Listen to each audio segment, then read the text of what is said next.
ఎఫెసీయులకు రాసినటువంటి పత్రిక బేసిక్గా ఏముంటుందో చూద్దాం. మొదటి 3 అధ్యాయాలు దేవుడు మన కోసం ఏం చేశాడు, తర్వాత 3 అధ్యాయాలు దేవుడి కోసం మనం ఏం చేయాలి. మొదటిది సిద్ధాంతం, రెండోది మన భక్తి జీవితం. మొదటిది డాక్ట్రిన్, రెండోది మన డ్యూటీ. మొదటి 3 అధ్యాయాల్లో మొదటి అధ్యాయం తండ్రి కుమార పరిశుద్ధాత్మలు మనల్ని రక్షించడానికి వాళ్ళు ఏ పాత్రలు వాళ్ళు చేపట్టారు. ఇది మొదటి 14 వచనాలు. 15వ వచనం నుంచి 23వ వచనం దాకా ఆ ఆత్మీయ అనుభవం మనకు కలిగి ఉండాలని ప్రార్థన. ఇది మొదటి అధ్యాయం అయిపోయింది. రెండో అధ్యాయం మొదటి 10 వచనాలు మనం పాపం చేసి పడిపోయాం, యేసుక్రీస్తు ప్రభువారు లేపి కూర్చోబెట్టారు. ఇది 10 వచనాలు. 11వ వచనం నుంచి 22వ వచనం దాకా కూర్చోబెట్టిన మనమంతా కూడా ఒక సంఘమయ్యాం, కూర్చోబెట్టిన మనమంతా కూడా ఒక పట్టణం అయ్యాం, కూర్చోబెట్టిన మనమంతా కూడా ఒక భవంతి అయ్యాం. ఇది రెండో అధ్యాయం. 3వ అధ్యాయం మొదటి 13 వచనాలు ఈ భవంతిగా ఉన్నది, ఈ సంఘంగా ఉన్నది, ఈ శరీరంగా ఉన్నది ఎందుకు? సాతానుతో యుద్ధం చేయడానికి. ఐక్యత ఎలా కుదిరింది? అది మర్మయుక్తంగా దేవుడు పౌలు భక్తుడికి బయలుపరిచాడు. ఈ ఐక్యత ఎందుకోసం? పరిశుద్ధాత్మని సహాయంతో మనకు అర్థమయ్యేటట్లు చేస్తాడు. ఇక 14వ వచనం నుంచి 21వ వచనం దాకా ప్రార్థన చేశాడు ఆయన. మనము అంతరంగ పురుషుల్లో బలం పొందాలని, క్రీస్తు మనలో చాలా సఖ్యతతో ఉండాలని, తండ్రి యొక్క ప్రేమను మనము అనుభవించాలని ఈ ట్రైపాడ్ ఆయన ఇచ్చాడు. అయిపోయింది. ఇది మొదటి 3 అధ్యాయాలు. డాక్ట్రీన్ అక్కడితో అయిపోయింది. 4వ అధ్యాయం నుంచి డివోషన్, 4వ అధ్యాయం నుంచి నడత, పడుకున్నటువంటి మనల్ని లేపి కూర్చోపెట్టాడు. మీరు పాపంలో చచ్చిన వారై ఉండగా క్రీస్తుతో కూడా మిమ్మల్ని కూర్చోపెట్టాడు. 2వ అధ్యాయం 1వ వచనం నుంచి 10వ వచనం దాకా కూర్చున్నటువంటి మనం 4వ అధ్యాయంలో వచ్చేప్పటికి లేచి నడవటం మొదలు పెడతాం. We walk in unity. మొదటి 16 వచనాలు. 4వ అధ్యాయం 1 నుంచి 16 దాకా వాక్ ఇన్ యూనిటీ. ఐక్యతలో ఉండాలి మనం, ఐక్యతలో. 4వ అధ్యాయం 17వ వచనం నుంచి 5వ అధ్యాయం 20వ వచనం దాకా వాక్ ఇన్ ప్యూరిటీ. పవిత్రంగా మీ జీవితాన్ని కొనసాగించాలి. మొదటిది ఐక్యత, రెండోది పవిత్రత. 5వ అధ్యాయం 21 నుంచి 6వ అధ్యాయం 9వ వచనం దాకా సఖ్యత, హార్మనీ. భార్యాభర్తల మధ్యన సఖ్యత, అమ్మా నాన్నలకి కొడుకు కూతుర్ల మధ్యన సఖ్యత, పనోళ్ళకి యజమానులకి మధ్యన సఖ్యత. కాబట్టి 3 నడతల గురించి మాట్లాడాడు. మొదటిది ఐక్యత కోసం, రెండోది పవిత్రత కోసం, మూడోది సఖ్యత కోసం. పడుకున్నటువంటి మనల్ని కూర్చోపెట్టాడు, సిట్. తర్వాత కూర్చున్న వాళ్ళని నడవమని చెప్పాడు, వాక్. ఇక చివరిది 6వ అధ్యాయం 10వ వచనం, stand before the Satan. How beautifully this letter comes. ఎంత అద్భుతంగా వస్తుందో చూడండి. How beautiful. చాలా గ్రాఫికల్గా రాసుకుంటూ వచ్చాడు. ఒకవేళ ఎఫెసీయులకు రాసిన పత్రిక ఒక సినిమా తీస్తే కనుక అద్భుతమైనటువంటి గ్రాఫికల్ చూపించాలి. చచ్చిపోయినటువంటి వ్యక్తి లేపి కూర్చోబెడతాడు, అది యేసయ్య. కూర్చున్నటువంటి వ్యక్తి నడవటం మొదలు పెడతాడు, అది మన యొక్క బాధ్యత. And then we stand before Satan. That is the very purpose of our life. మన జీవితానికి దేవుడు ఇచ్చినటువంటి బాధ్యత. సో అది ఇక్కడ చెప్తున్నాడు. ఫైనలీ అనేటువంటి మాటకు అర్థం అది. తుదుకు ప్రభు యొక్క మహాశక్తిని బట్టి ఆయనందు బలవంతులై ఉండి మీరు అపవాదము తంత్రములను ఎదిరించుటకు శక్తిమంతులగునట్లు దేవుడించి సర్వాంగ కవచము ధరించుకునడి. ఏలయనగా మనం పోరాడినది శరీరులతో కాదు కానీ ప్రధానులతోనూ అధికారులతోనూ ప్రస్తుత అంధకార సంబంధులకు లోకనాథులతోనూ ఆకాశ మండలముందున్న దురాత్మల సమూహముతోనూ పోరాడుచున్నాము అనేది ఆయన చెప్తున్నాడు. అయితే గుర్తుపెట్టుకోండి, 66 వచనాలు, మొదటి 3 అధ్యాయాలకు 66 వచనాలు. ఈ 66 వచనాల్లో 3 అధ్యాయాలు. 3 అధ్యాయాల్లో మొదటి అధ్యాయం ఐశ్వర్యం, 2వ అధ్యాయం క్రీస్తులో మనకున్న స్థానం, 3వ అధ్యాయం మన బాధ్యత. సో ఒకటి ప్రివిలేజ్, రెండోది పొజిషన్, మూడోది పర్పస్. 3 Pలు. మొదటిది ప్రివిలేజ్, ఐశ్వర్యం మనకిచ్చాడు దేవుడు. రెండోది మనల్ని ఆయన బ్రతికించాడు, పొజిషన్, క్రీస్తులో మనల్ని పెట్టాడు. మూడోది పర్పస్, ఎందుకు మనల్ని తయారు చేశాడు? సాతాను ముందు నిలబడటానికి. So that is the whole thing. ఈ టీవీ, ఈ కెమెరా పెట్టినటువంటి స్టాండ్ చూడండి, ఇట్స్ అ ట్రైపాడ్. దాన్ని ట్రైపాడ్ అంటారు. 3 కాళ్ళు ఉంటుంది, ఒక స్టాండ్ ఉంటుంది. ఐశ్వర్యాన్ని ఇచ్చాడు, స్థానాన్ని కల్పించాడు, బాధ్యతనిచ్చాడు నిలబడాలని. నువ్వు ఐక్యతతో నడుస్తావు, పవిత్రతలో నడుస్తావు, నువ్వు సఖ్యతగా జీవిస్తావు, అప్పుడు సాతాను ముందు నిలబడతావు. ఇందులో ఏ ఒక్క కాలు లేపైనా స్టాండ్ ఉండదు. నీ భార్యతో గొడవ పెట్టుకున్నావా, you cannot stand before Satan. నీ పిల్లల్ని అనవసరంగా విసిగించావా, you can stand before Satan. మీ పాస్టర్ గారితో, తోటి విశ్వాసతో గొడవ పెట్టుకున్నావు, you can stand before Satan. నువ్వు పాపం చేసావు, you can stand before Satan. You have lost unity with somebody, you can stand for standing before Satan. సాతాను ముందు నిలబడటానికి ఐక్యత ఉండాలి, పవిత్రత ఉండాలి, సఖ్యత ఉండాలి.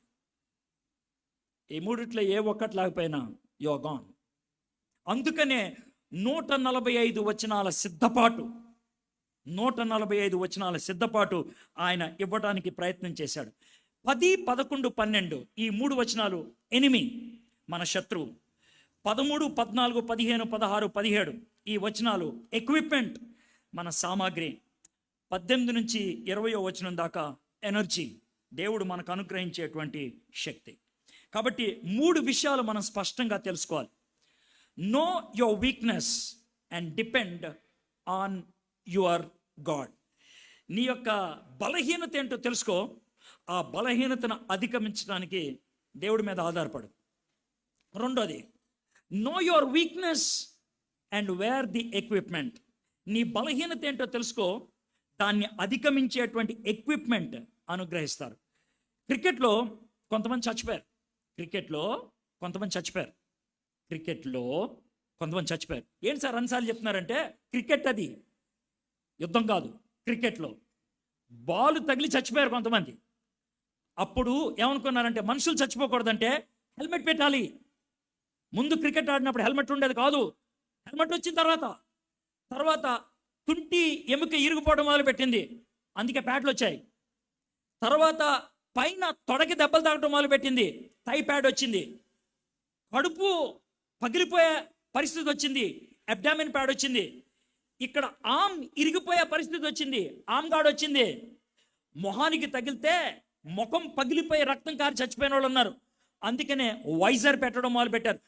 వాళ్ళు ఎక్కడెక్కడైతే బంతి తగులుద్ది అనుకున్నారో అక్కడ అన్ని కూడా ప్రొటెక్షన్ ఇచ్చారు. దేవుడికి సాతానుడు ఎక్కడెక్కడ కొడతాడో తెలుసు, అందుకనే ఎక్విప్మెంట్ ఇచ్చాడు మనకి. ఎక్విప్మెంట్ లేకపోతే నీ మీద జాలి ఉంటుంది.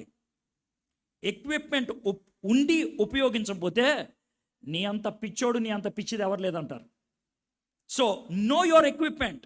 నీకున్నటువంటి సామాగ్రి ఏంటి, దేవుడు అనుగ్రహించినటువంటి సామాగ్రి ఏంటి తెలుసుకో. మొదట శత్రువు, రెండోది సామాను, మూడోది ఆ సామాను వినియోగించడానికి దేవుడే శక్తినిస్తాడు, వాడటానికి దేవుడే శక్తినిస్తాడు.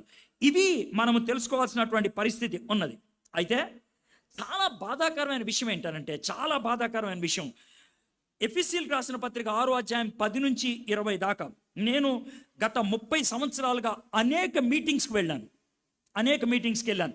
నేను కూడా అంత ఎక్కువ మాట్లాడలేదు, నన్ను కూడా కలుపుకుంటున్నాను. ఐఎమ్ ఇంక్లూడింగ్ మై సెల్ఫ్, నన్ను కూడా నేను కలుపుకుంటున్నాను. సేవకులు, ప్రసంగికులు, ప్రపంచ ప్రఖ్యాతి గడించినటువంటి వాళ్ళు ఈ అంశం మీద మాట్లాడటం చాలా అరుదు, చాలా తక్కువ. ఎందుకని? మళ్ళీ నిన్నెవరైనా పిలవాలంటే ఆశీర్వాదం మీద మాట్లాడాలి, మళ్ళీ నిన్ను ఎవరైనా పిలవాలంటే దీవెనల మీద మాట్లాడాలి, మళ్ళీ నిన్నెవరైనా పిలవాలంటే కనుక నేను అద్భుతాల మీద మాట్లాడాలి. దేవుడు నీకు శక్తిని అనుగ్రహిస్తాడు, దేవుడు నీకు భద్రతను అనుగ్రహిస్తాడు, ఇవి చెప్పాలి. కానీ సాతానుడు నిన్ను అటాక్ చేస్తాడంటే మళ్ళీ ఎందుకు పిలుస్తారండి? పిలవరు. అందుకనే దీని మీద ఎవరు మాట్లాడరు, చాలా అరుదుగా మాట్లాడుతూ ఉంటారు. ఇంకా చాలామంది పాస్టర్లు యుద్ధం ఒక విధంగా చెప్పాలంటే, వేరే వాళ్ళ యుద్ధం నేను చేస్తా అంటారు, డైరెక్ట్గా చెప్పేస్తారు, నేను యుద్ధం చేస్తా, నీ తరపున యుద్ధం చేస్తా, మీరు రిలాక్స్ అయిపోండి, మీరు టెన్షన్ పడద్దు అని అంటారు. యేసు ప్రభు చెయ్యను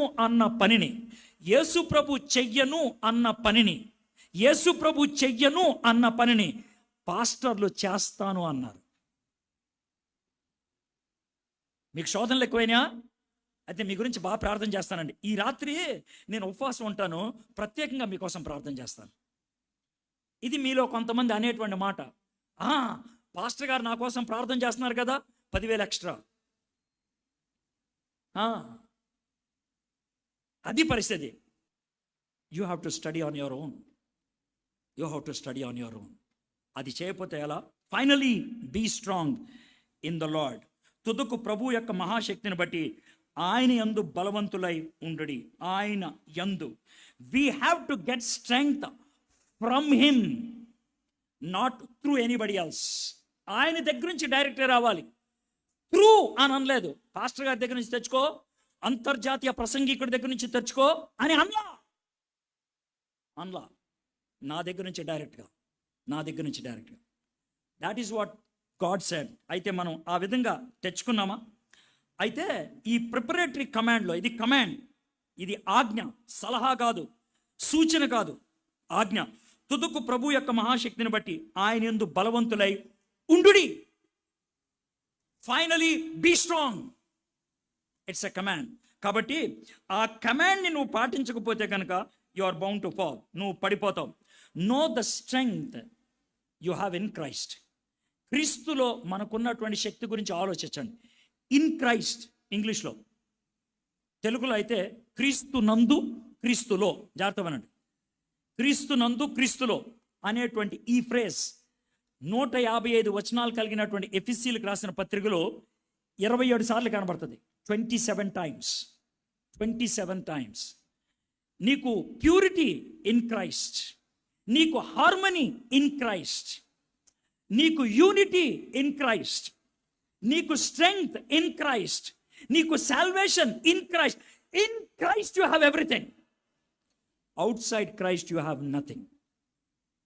క్రీస్తులో నీకు సమస్తము ఉన్నది, క్రీస్తు బయట ఏమీ లేదు. Now here is the big issue. Now I'm coming to the main issue. Maybe ఒక 10 minutesలో ఒక చిన్న కాన్సెప్ట్ చెప్పేసి నేను వెళ్ళిపోతాను. ఏంటనంటే, సాతానుడు, జాగ్రత్త వినండి, సాతానుడు దేవుడితో యుద్ధం చేయడు. సాతానుడు దేవుడితో యుద్ధం చేయడు. సాతానుడు దేవుడితో యుద్ధం చేయడానికి సాహసించడు. ఏ అని అంటే కనుక, సచిన్ టెండూల్కర్ మీ ఊరు వస్తే, సచిన్ మన ఇద్దరం క్రికెట్ ఆడదామా అని అంటే, నువ్వు ఆడటానికి రెడీ అవ్వచ్చు, కానీ సచిన్ రెడీ అవుతాడా? అవ్వడు. ఏ? అరే నీతో ఆడితే నాదేం పోద్ది? పరువు పోద్ది. పరువు పోద్ది. దేవుడు సాతానుతో యుద్ధం చేస్తే దేవుడు పరువు పోద్ది. అందుకే యుద్ధం చేయడు. God will never have a war with Satan. ఎప్పుడు చేయడు. ఎందుకనంటే సాతానుడు దేవుడు ఒక స్థాయిలో లేరు. కొన్ని సందర్భాల్లో దేవదూతలు యుద్ధం చేస్తారు, దాంట్లో ఎటువంటి అనుమానం లేదు. మిఖాయేల్ దేవదూత దానియేలు గ్రంథం 9వ అధ్యాయంలో యుద్ధం చేసినట్లుంది. హి ఫాట్. మరికొంతమంది దేవదూతలు మోషే యొక్క డెడ్ బాడీ కోసం యుద్ధం చేసినట్లు ఉన్నది. వాళ్ళు యుద్ధం చేస్తారు సాతాను. ఎందుకనంటే సాతానుడు దేవదూతల్లో ఒకడు, ఆర్కేంజల్స్లో ఒకడు. ఏంజల్స్లో స్థాయిలు ఉంటాయి. టాప్ మోస్ట్ ఏంజల్స్లో లూసిఫర్ ఒకడు, మిఖాయేల్ ఒకడు, గ్యాబ్రియల్ ఒకడు. మనకు తెలిసిన పేర్లు ఇవి. సో వాళ్ళతో ఫైట్ చేస్తాడు, కానీ దేవునితో ఆయన ఎప్పుడు ఫైట్ చేయడు. అందుకనే పేతురు భక్తిరా ఉన్నాడంటే, విరోధి అయిన అపవాది గర్జించు సింహం వల్లే ఎవరిని మృంగుదునా అని చూస్తా ఉన్నాడు. Now here is the big issue. జాగ్రత్త వినండి. సాతాను దేవుడితో యుద్ధం చేయడు, ఎందుకంటే సాతానుడికి దేవుడికి మ్యాచ్ కాదు. మరి ఇంకెవరితో యుద్ధం చేస్తాడు? మనతో చేస్తాడు. నేను ఇప్పుడు చిన్న విషయం చెప్తాను. మనం సాతానుతో యుద్ధం చేయాలి. సాతానుడు దేవుడి కంటే చాలా చాలా తక్కువ ఉంటాడు, కానీ ఒక్క మాట చెప్తాను, మనకంటే చాలా చాలా ఎక్కువ ఉంటాడు. మనకంటే చాలా చాలా ఎక్కువ ఉంటాడు. మరి ఎలా సార్? అందుకే దేవుడు ఏమన్నాడు తెలుసా? నేను నీతో ఉంటేనే నువ్వు గెలుస్తావు, నేను లేకపోతే కనుక పిప్పి చేసి పడేస్తాడు వాడు. అవునా? డౌట్ లేదు. నేనే కానీ తయారు చేసింది. ఆడి సంగతి నాకు తెలీదా? నా బాగా తెలుసు ఆడి సంగతి. లూసిఫర్ గురించి దేవుడికి బాగా తెలుసు. సాటన్ గురించి హోలీ స్పిరిట్కి బాగా తెలుసు. అందుకే ఉంటాడు తెలుసా, నా యందు నువ్వు ఉండకపోతే, నా యందు నువ్వు బలాన్ని పుంజుకోపోతే, నా మీద ఆధారపడకపోతే, నువ్వు ఒంటరిగా చూసుకుందాం కబడతారంటే చివరికి నీ ఎముకలు కూడా దొరకవు. ఇప్పుడు మీకు అర్థమైంది ఎంత క్రిటికలో? మీరు నోరు మూసుకొని ఉండలేరు, మీ సొంతాన్ని వెళ్ళలేరు. ఏంటి సార్ ఇదే, ఏంటిది? అందుకే మనల్ని మనిషి అన్నారు. మనం దేవుని స్వరూపంలో ఉన్నారన్నది అందుకే. దేవుని స్వరూపంలో ఉన్నటువంటి మనకి అంత పెద్ద బాధ్యత ఇచ్చాడు. ఏదైతే దేవుడు చెయ్యడో, జాగ్రత్తగానండి, ఏదైతే దేవుడు చెయ్యడో అది మన ద్వారా చేసి చూపించాలని. సాతానుతో దేవుడిచ్చిన ఛాలెంజ్ ఏంటి దశ? మా బిడ్డలతో నిన్ను ఓడిస్తానురా, మా బిడ్డలతో నిన్ను ఓడిస్తాను. అది సాతానికి ఛాలెంజ్. నా వైపు నీ వైపు తిరిగా ఉంటాడు దశ. నువ్వు నుంచో గేమ్ అయిపోద్ది, నువ్వు నుంచో గేమ్ అయిపోద్ది, నువ్వు నుంచో గేమ్ అయిపోద్ది.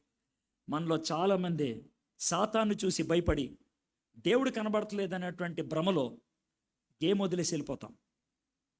దేవునికి ఏం చేయాలో అర్థం కాదు. వీడు నిలబడితే కదా నేను ఏమన్నా చేయగలిగేది అని అంటూ ఉంటాడు. సో మై ఫ్రెండ్స్, పౌలు భక్తుడు అందుకే ఎఫెసీయులకు రాసిన పత్రిక 1వ అధ్యాయంలో అనుభవం మీకుంటే కనుక సాతానికి ఎదురుగా నిలబడటానికి దేవుడి మీద ఆధారపడతా ఉంటాడు. I want to read this and share a testimony and leave here. మనము ఆఫ్టర్నూన్ సాతాను గురించి, ఎక్విప్మెంట్ గురించి రెండు చూద్దాం. ఎఫెసీయులకు రాసిన పత్రిక 1వ అధ్యాయం 19-20 వచనాలు. ఆయన క్రీస్తునందు వినియోగపరిచిన బలాతిశయమును బట్టి విశ్వసించు మన యందు ఆయన చూపుచున్న తన శక్తి యొక్క అపరిమితమైన మహత్కార్యం ఎట్టిదో మీరు తెలుసుకొని వలనని మన ప్రభువైన యేసుక్రీస్తు యొక్క దేవుడైన మహిమ స్వరూపియగు తండ్రి తన్ను తెలుసుకొనుటే యందు మీకు జ్ఞానమును ప్రత్యక్షతను గల మనస్సు అనుగ్రహించినట్లు నేను నా ప్రార్థనల యందు మిమ్మల్ని గురించి విజ్ఞాపన చేయించును. పాల్ చాలా పొడుగుగా ప్రార్థన చేశాడు. బేసిక్గా ఏమని చెప్తున్నాడు తెలుసా? తండ్రి కుమార పరిశుద్ధాత్మలో మీకు ఉన్నటువంటి శక్తి ఏంటో మీకు తెలియాలని. That's all. తండ్రి కుమార పరిశుద్ధాత్మల్లో మీకున్నటువంటి శక్తి ఏంటో మీకు తెలియాలని, అంతే. అంతకు మించి నేనేమి ఆశపడతలేదు. ఎప్పుడైతే ఆ అనుభవం మీకు ఉంటుందో, ఎప్పుడైతే ఆ ధైర్యం నీకు వస్తుందో, సాతాను ముందు నిలబడినప్పుడు తత్తరపోవు, అటు ఇటు చూడవు, దేవుని వైపు చూడటానికి ఇష్టపడతాం. మనకు అనుభవాలు లేవు. యుద్ధం గెలవాలంటే చిన్న స్థాయిలో అనుభవాలు కావాలి. ప్రాక్టీస్ చేసేటప్పుడు అనుభవాలు ఇస్తారు. ఆ ప్రాక్టీస్లో మనము కనుక అనుభవం సాధిస్తే గేమ్లో నిలబడగలుగుతాం. సర్కస్ చేసేవాళ్ళని మీరు ఎప్పుడైనా చూసారా? వాళ్ళు పర్ఫామ్ చేయకముందు ఎన్ని నెలలు దాన్ని ప్రాక్టీస్ చేస్తారు, ఎన్ని నెలలు. ఆ ప్రాక్టీస్లో కిందన్న వ్యక్తుల మీద వాళ్ళకి ధైర్యం ఉంటుంది, నమ్మకం ఉంటుంది. అందుకని అక్కడ ధైర్యంగా నిలబడతారు. దేవుడు ఏమంటాడు తెలుసా? ప్రాక్టీస్ చేసుకుందాం మనం. ఈ ప్రాక్టీస్లో ఏం లేదు, నాకు నీ మీద ప్రేమ ఉన్నదని, నీకు నా శక్తిని ఇవ్వగలనని, నిన్ను నేను భద్రపరచగలనని ధైర్యం ఉంటే ఏం బాధలేదు. There is nothing to worry. My friends, we all need experiences. అనుభవాలు ఉండాలి. నాకు బిగినింగ్లో సాతానుడు అంటే పెద్ద నమ్మకం లేదు, దెయ్యాలంటే పెద్ద నమ్మకం లేదు. నేను అనుకునేవాడిని ఒక సగటు విశ్వాసి అనుకున్నట్లు, దేవుని బిడ్డలం మన జోలికి సాతానుడే వస్తాడు అని అనుకున్నాను. నాకు 92లో పెళ్ళయింది, డిసెంబర్ నెలలో 92లో. 93వ సంవత్సరం మే నెలలో బ్లాక్ మ్యాజిక్ చేశారు. అంటే మీకు తెలుగులో అర్థం అవ్వాలంటే చేతబడి, నా మీద, నా భార్య మీద. హైదరాబాద్లో ఉస్మానియా యూనివర్సిటీలో ఉన్న స్టూడెంట్స్ డబ్బులు వేసుకొని ఒక మాంత్రికుని పెట్టి మా ఇద్దరి మీద చేతబడి చేశారు. 4 రోజుల్లో మేమిద్దరం చచ్చిపోవాలి, అది వాళ్ళ టార్గెట్. 22 రోజులు పోరాడాం, 22 days పోరాడాం, 22 రోజులు. చాలా సందర్భాల్లో నా చేత్తో పట్టుకున్నట్లు చేశాను నేను, చేత్తో పట్టుకున్నట్లు. చాలాసార్లు సాతాను కళ్ళు డైరెక్ట్గా చూశాను నేను, 22 days. చాలాసార్లు నా నెత్తి మీద కూర్చుంటే ఇలా తోశాను నేను. You may not believe it. అయితే 15వ రోజు ఇది జరిగింది, మే నెలలో. కొంతమంది పాస్టర్లు ఏమన్నారంటే, మాకు రాత్రులు నిద్ర ఉండట్లేదు, వాడు మమ్మల్ని పడుకోనివ్వట్లేదు. మేము పడుకోకుండా ఉంటే, ఆకలి లేకపోతే, నిద్ర లేక వామిటింగ్స్ అయిపోతూ ఉంటే మేము చచ్చిపోవాలి. అది వాడి ప్లాన్. వాడు మమ్మల్ని చంపలేడు, కానీ చచ్చిపోయేటట్లు చేయగలడు. అది వాడి ప్లాన్. 15వ రోజున మా ఇంటికి 15 మంది కుర్రోళ్ళు వచ్చారు. ఎందుకు? మమ్మల్ని పడుకోబెడతామని. సో వాళ్ళ ప్లాన్ ఏంటంటే, ఒక బ్యాచ్ 9 గంటల నుంచి 12 గంటల దాకా ప్రార్థన చేస్తారు, ఇంకో బ్యాచ్ 12 గంటల నుంచి 3 గంటల దాకా ప్రార్థన చేస్తారు. ఇది వాళ్ళ యొక్క ప్లాన్. 9 గంటల నుంచి 12 గంటల దాకా ఒక బ్యాచ్ ప్రార్థన చేశారు. మేము నిద్రపోతున్నాం పక్కనే, వాళ్ళ పక్కనే. 12 గంటలకి ఒక బ్యాచ్ అయిపోయింది కదా, కొద్దిసేపు పిచ్చాపాటి మాట్లాడుకుంటున్నారు. అప్పుడు మేము ఇద్దరం లేచాం. నా వైఫ్తో అన్నాను, వెళ్ళి కొంచెం టీ కాసుకొని రా అని. ఆమె వెళ్ళి టీ కాసుకొని వస్తుంది. వాళ్ళు 15 మంది, నేను 16 మంది కూర్చొని ఉన్నాం గదిలో. కూర్చొనంటే ఒక కుర్రోడు భయపడితే ఇలా చూస్తూ ఉన్నాడు. ఏంట్రా అన్నాడు. అన్న అది చూడండి అన్న అని అన్నాడు.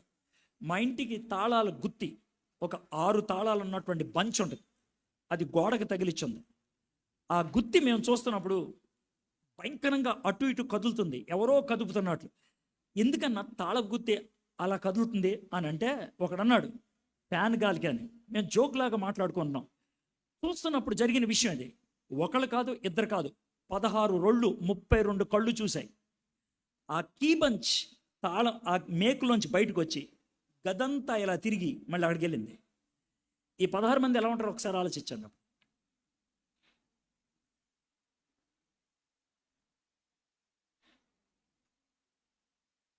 That is Satan. ప్రార్థన చేయమంటారా? ప్రార్థన చేయకుండా క్లోజ్ చేస్తే బాగుంటుందా? ఫర్ ఎ చేంజ్ ప్రార్థన లేకుండా వదిలేస్తా, మీరు చూసుకోండి. God bless you.